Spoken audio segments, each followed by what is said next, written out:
I've always noticed this. You probably have too. How many stories always come across our individual desks or our feed or our TV screen or whatever it is that are all somehow sort of related, or at least in the same category? And in this one, we're taken to the skies with Air Force One, the old one and the new one, and also Trump Force One, and now Donald J. Trump International Airport.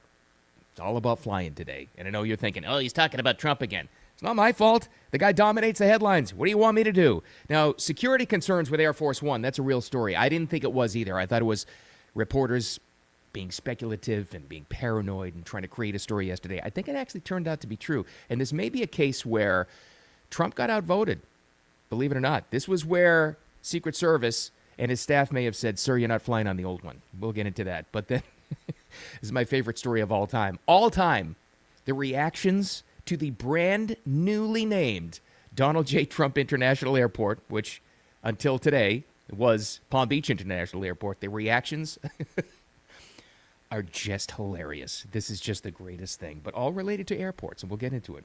And by the way, this whole reaction thing to Donald J. Trump International Airport, if you refuse to fly into or out of Donald J. Trump International Airport because of who it's named after now, that is a clear case. There's your sign that you have Trump derangement syndrome right there.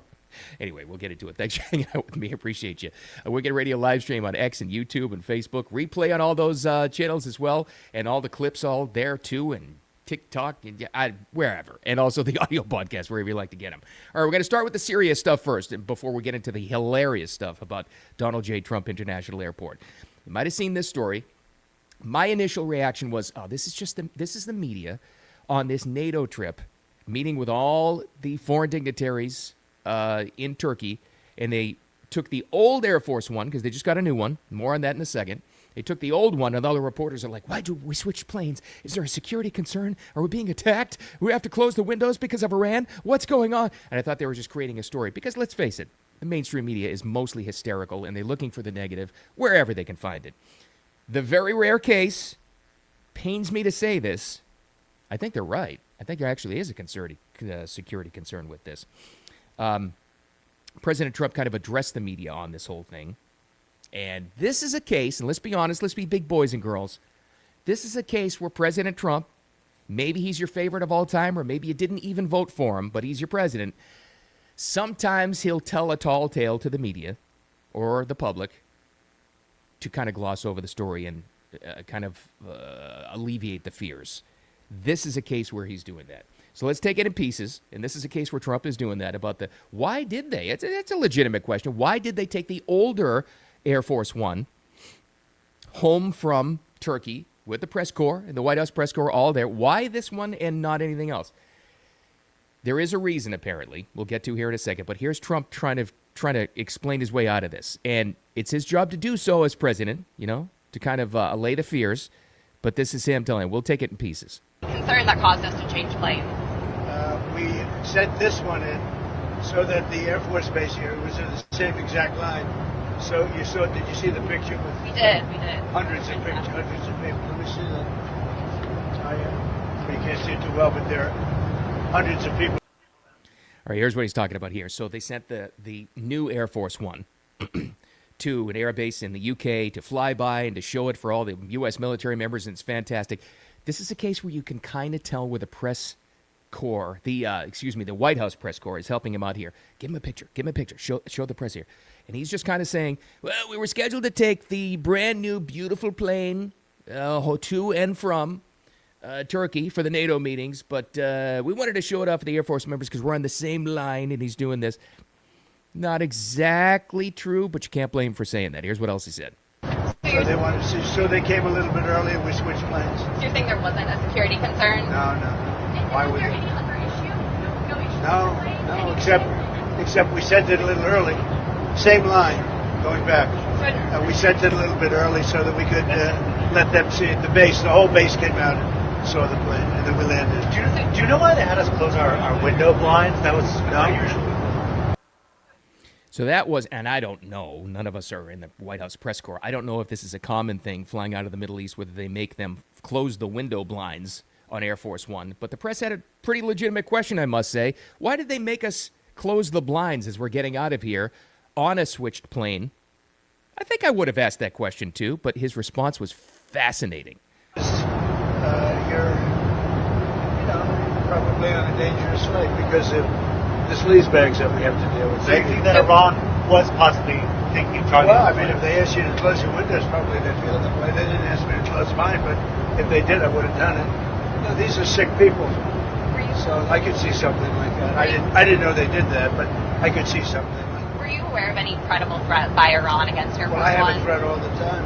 I'm number one on their list before you. But if I go, you go. Imagine this is where Trump is just a classic. You're sitting there on the plane with him. You're on Air Force One. He says to the press, well, if I go, you go. We're never going to get a president that honest before, but he's exactly right on that. Now, let's talk about this plane for a second. This is where, and after I saw that clip live yesterday, and I did happen to catch it, I was still thinking this is kind of like a hyped up press story to try to make it seem like there's more concern than not. And then you read into some of the details, and it pains me to say this, but I think they were exactly right. There was a reason why they swapped out the older, about to be decommissioned Air Force One with Air Force Two with Air Force One. And here's the reason why. And this is widely published everywhere. You could go to anybody else, but this is a fact, apparently. The brand new Air Force One, which they swapped out and they sent it to show off to military members, wasn't exactly the main reason. Here's why. And this should raise some questions in your head. We all should ask the question. It's a $400 million luxury jet. This is the new one, by the way. A 2025 gift from Qatar. We used to call Qatar. That Air Force has been retrofitting for presidential use reportedly still lacks the secure communications and military defense systems needed to run a war in real time. Excuse me? What? Then why is it even called the new Air Force One? Can I ask that question? Is that like too much to ask? Why is this thing even in the air, being called and all painted up and being commissioned as the new Air Force One, if it still lacks, according to all sources, secure communications and military defense? That's our first real question. And that's what led me to believe that the story actually is true. Just as a precaution, let's take the slightly older, secure Air Force One home from Turkey, which, by the way, is right next to the war zone where we just launched more missiles, more bombs into Iran, excuse me. You think it might make sense to actually take the one where we know is secure and has all these defense systems home? Yeah, I would think so, too. So you go back to what President Trump is telling the press. No, it's on the same line. We just wanted to show off our beautiful new Air Force One. Not exactly. But I will tell you this, and this is all speculation, obviously. I'm just a guy here talking, but we can all speculate. We have that right. I think, just reading the tea leaves, I think this is a clear case of President Trump getting, is outvoted the right word? Or being told by security, I'm sure this is Secret Service, I'm sure this is the Pentagon, I'm sure this is his closest advisors saying, sir, we're taking the old Air Force One home. And I'm sure he wanted to show it off, the new one. He wanted to have that going, this beautiful new gift for Qatar. We didn't pay for it. Qatar paid for it. We wanted to show it off to all his NATO buddies and all his allies, I'm sure. This is a case, I think, in my opinion, not so humbly, this is a case where they told him, no, sir, new one's not completely ready yet to fly out of a war zone. Sorry. That's my opinion on it. Now, to follow up on this, it pains me to say this, to agree with anybody on MS Now. And Tom Nichols is a writer for The Atlantic, oh God, and a commentator on MS Now. Good Lord, that's like the worst combination of all time. But I think this guy, as they were talking about it on their ridiculous program yesterday, I think this guy is exactly right. And he pretty much says everything that's been revealed already. We'll take this one in pieces too. Listen to the beginning of this clip, though. So Nicole Wallace is the main host on this, and I'm sure you don't spend a lot of time on MS Now. I don't either. Listen to her set up for the question to get into this issue. I'm trying to figure out what he's trying to say here, Tom. She's hideous. So is he. But I think he makes a good point here. This is their take on it, which seems to be lining up.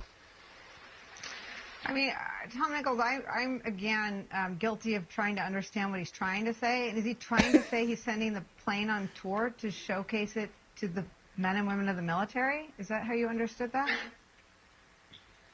Maybe. I suspect what he's really saying is that because this version of Air Force One does not have a lot of the systems, important defense systems that the American version of Air Force One has, that his people in the Secret Service just didn't want him on it, which would be a completely understandable thing. If it were up to me, he would never set foot on this plane. I mean, you don't take a 747 given to you by a foreign country, even one that you might be friendly with.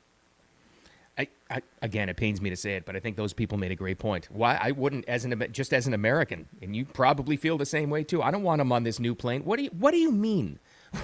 What are you talking about? It doesn't have the communications or defense systems in place yet. What? And that's coming from all sources, by the way. Then why are we even calling this thing the new Air Force One? No thanks. So cooler heads prevailed, and they told the president, I think it's pretty clear now, no, sir, we're going to take our old, it's not even that old, but our tried and true and trusty Air Force One to and from the NATO summit in Turkey next to Iran, where we're actively in a war zone. Sorry, you think maybe that was the... And this should make you feel good that systems like this are in place, protocol systems, that is, not communication systems, for the president, where the Secret Service can step up and say, no, sir, security concern, we take over, we're taking the old Air Force One.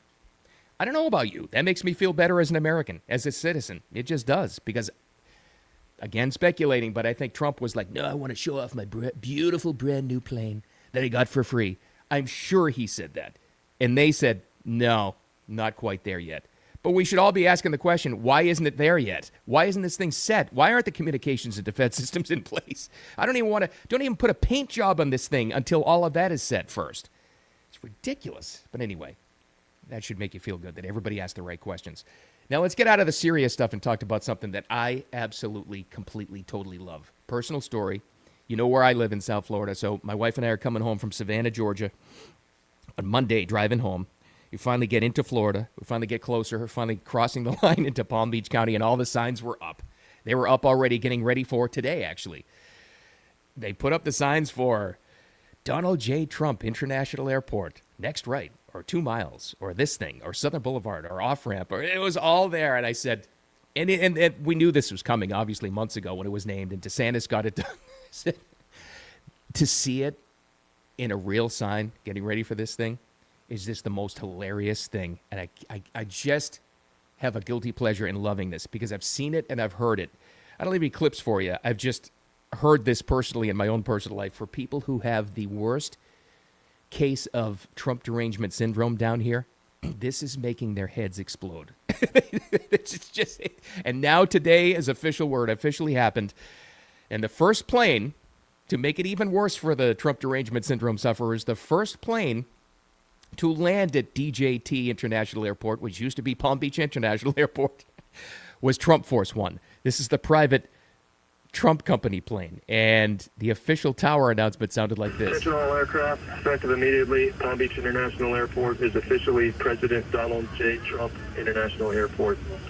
President Donald J. Trump International Airport. ATIS Information Hotel, now current. Trump altimeter.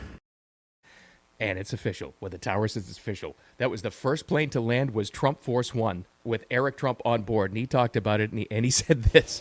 Well, Lawrence, it was actually a couple minutes ago, 5:01 a.m., the name of the airport changed from Palm Beach International to President Donald J. Trump International Airport. And there's no way in hell I was letting UPS be the first plane to land. So we got on Trump Force One, and Lawrence, you've been on it, and Brian, you've certainly been on it, and Emily, you've probably been on it as well.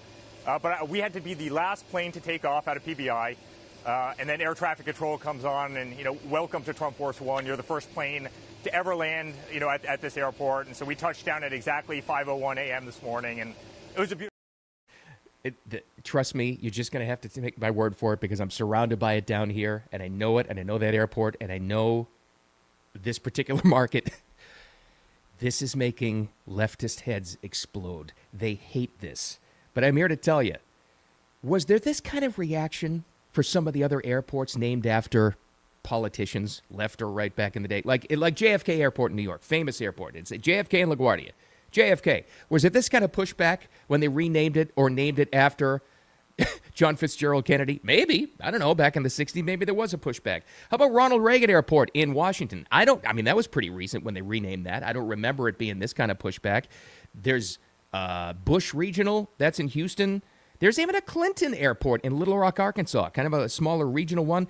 How about this one? I don't remember. Now, he wasn't a president, but he was a Senate leader. Harry Reid. It used to be McCarran Airport in Vegas. Ever fly into Vegas into McCarran? That's Harry Reid Airport now. Did conservatives lose their minds over this? Maybe some people were mad about it, especially the ones that live out there, but I don't think there was the meltdown that we're seeing with this.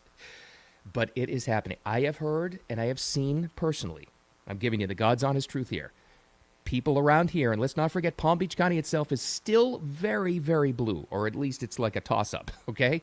I have seen and heard people down here say, I'll drive the extra hour to Fort Lauderdale. I've seen it and I've heard it. Now, this is a gift. I think you should take this as a gift for your family members or yourself. If you are unwilling to fly into or out of an airport because it's now named Donald J. Trump International Airport, DJT, even on the initials on your flight card, you are surely a victim of Trump derangement syndrome. I mean, that is, I'll save you the psychological, tests or the shrink sessions or all. You don't need all of that. You don't need to read books. If you've ever wondered whether or not you have Trump derangement syndrome, if you're unwilling to go to the airport because it's DJT now, you have Trump derangement syndrome. That's all you need to know. And if you have relatives who are too, yeah, they're fine. They'll be fine. Unbelievable. All about the skies today. But that security concern with Air Force One, that's a real story. So I'm glad cooler heads prevailed. Actually, hanging out with me. I'm out of material. So are you. Maybe you're headed to DJT International Airport right now. Wicked Radio live stream. The replay is on X and YouTube and Facebook. Clips of the show all on there, and the audio podcast as well, wherever you like to get on whatever platform. The complete audio show is right there as well. It's Thursday already, getting closer and closer to the weekend. Thanks for hanging out with me. Make it a wicked awesome day. I'll talk to you tomorrow.